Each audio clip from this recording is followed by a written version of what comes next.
حضرات ناظرین، آج کے اس ویڈیو میں ہم یہ جاننے کی کوشش کریں گے کہ عیدین کا مستحب وقت کون سا ہے، کون سے وقت میں عیدین کی نماز ادا کرنا زیادہ افضل اور مستحب ہے۔ نیز یہ بات بھی جاننے کی کوشش کریں گے کہ عیدین کی نماز کن لوگوں پر واجب ہے۔ دیکھیے، ہر ایک چیز کا ایک وقت ہوتا ہے اور ہر ایک چیز کا ایک وقت متعین ہے۔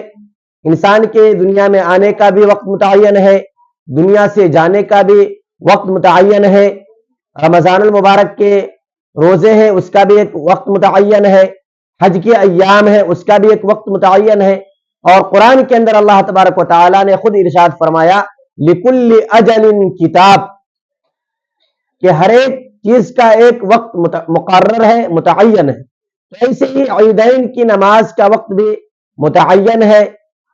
چلیے ہم جانتے ہیں کہ عیدین کی نماز کا مستحب وقت کون سا ہے۔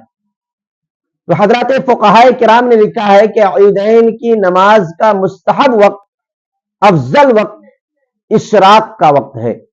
اشراق کے وقت سے لے کر کے زوال سے کچھ پہلے پہلے تک عیدین کی نماز کا وقت رہتا ہے۔ نیز عیدین کی نماز صرف مردوں پر واجب ہے، عورتوں پر واجب نہیں۔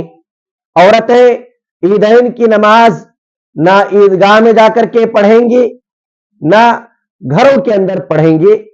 انہیں عیدین کی نماز کی چھٹی کر دی گئی ہے، اللہ کی طرف سے انہیں جو ہے اس بات کی رخصت دی گئی ہے کہ وہ عیدین کی نماز نہ پڑھیں۔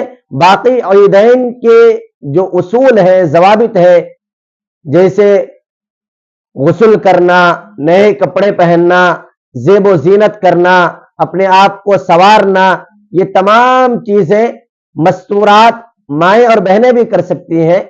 البتہ صرف اور صرف عیدین کی نماز پڑھنے سے انہیں روکا گیا ہے، انہیں رخصت دی گئی ہے۔ اللہ کی ذات سے امید ہے اللہ تبارک و تعالی عمل کی توفیق عطا فرمائے۔